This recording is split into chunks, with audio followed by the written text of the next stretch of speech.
হাই বন্ধুসকল, আপোনালোকক Assam update YouTube চেনেলটোলৈ স্বাগতম জনালোঁ। DC কামৰূপ ৰিক্ৰুটমেণ্ট 2024 জিলা উপায়ুক্ত কামৰূপত পদ মুকলি হৈ আছে। GIS এছিষ্টেণ্টৰ পোষ্ট মুকলি হৈ আছে। 45 বছৰলৈকে পাৰিব আপোনালোকে এপ্লাই কৰিবলৈ আৰু ইয়াৰ কাৰণে ৱাক ইন ইণ্টাৰভিউ হ'ব। চাই থাকিব ভিডিঅ'টো শেষলৈকে, আৰু যদি চেনেলটোত নতুন আহিছে ভিডিঅ'টো লাইক কৰি চেনেলটো ছাবস্ক্ৰাইব কৰি ল'ব এনেকুৱা ধৰণৰ আপডেটবোৰ পাই থাকিবলৈ। গতিকে চাই থাকিব ভিডিঅ'টো শেষলৈকে, আমি সকলোখিনি কথা অতি কম সময়ৰ ভিতৰতে আলোচনা কৰিম।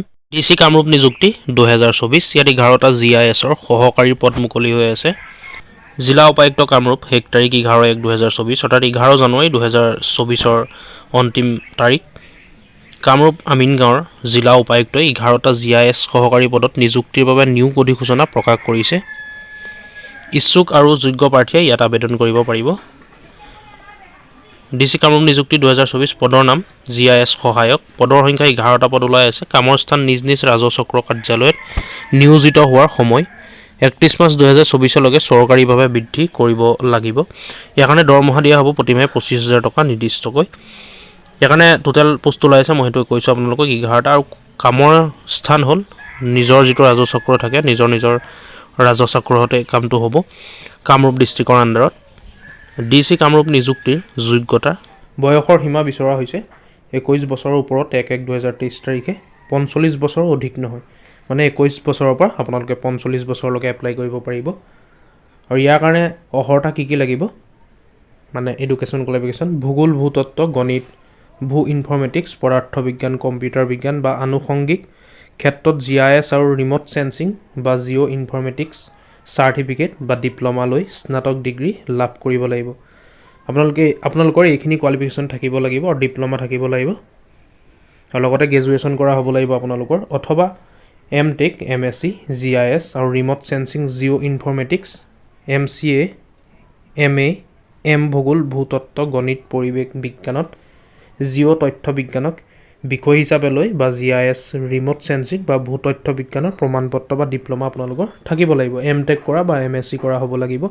আৰু ইয়াত যিখিনি দিছে সেইখিনি ক'ৰ্চ কৰা হ'ব লাগিব। ৰিম'ট চেন্সিং বা ইয়াৰ যিকোনো এটা, জিঅ' ইনফৰ্মেটিক্স বা MCA, MA, ভূগোল, ভূতত্ত্ব, গণিত, পৰিৱেশ বিজ্ঞানত জিঅ' তথ্য বিজ্ঞানক বিষয় হিচাপে লৈ বা GIS, ৰিম'ট চেন্সিং বা ভূ তথ্য বিজ্ঞানৰ প্ৰমাণপত্ৰ বা ডিপ্ল'মা আপোনালোকৰ থাকিব লাগিব। এইখিনিৰ ভিতৰত যিখিনি ইয়াত উল্লেখ কৰা আছে, ইয়াৰ ভিতৰত আপোনালোকৰ এটা থাকিব লাগিব, তেতিয়াহে আপোনালোকে এপ্লাই কৰিব পাৰিব। বাঞ্ছনীয় অৰ্হতা GIS ছফ্টৱেৰ যেনে ArcGIS, QGIS, গ্ল'বেল মেপাৰ বা অন্যান্য উদ্যোগৰ মানদণ্ডৰ প্ৰয়োগত দক্ষতা থাকিব লাগিব। GIS ছফ্টৱেৰ বা যেনে ArcGIS, QGIS, গ্ল'বেল মেপাৰৰ বা অন্যান্য উদ্যোগৰ মানদণ্ডৰ আপোনালোকৰ দক্ষতা থাকিব লাগিব।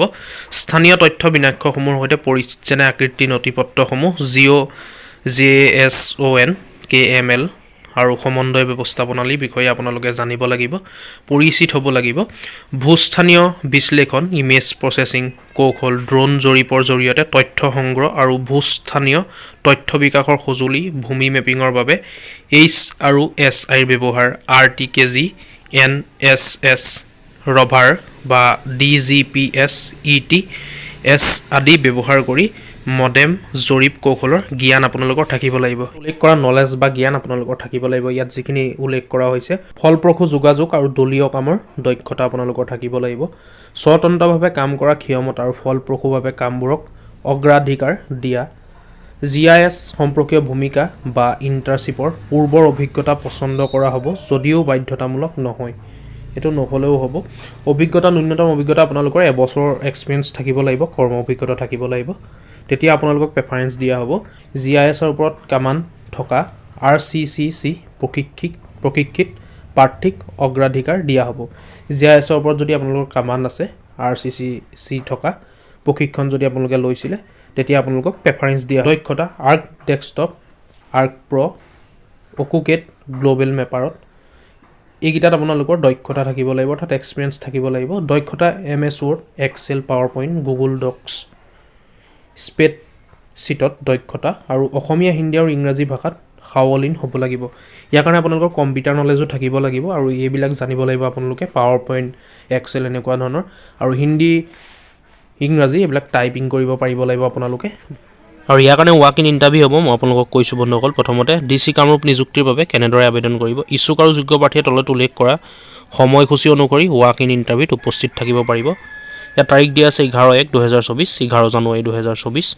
সময় পুৱা 10টা বজাতে আপোনালোকে যাব লাগিব। স্থান জিলা উপায়ুক্ত কামৰূপ আমিনগাঁও। এইটো এড্ৰেছলৈকে আপোনালোকে যাব যিসকল ইণ্টাৰেষ্ট হয় বা এপ্লাই কৰিবলৈ বিচাৰে বা জবটো কৰোঁ বুলি ভাবে আপোনালোকে এইটো এড্ৰেছলৈকে যাব।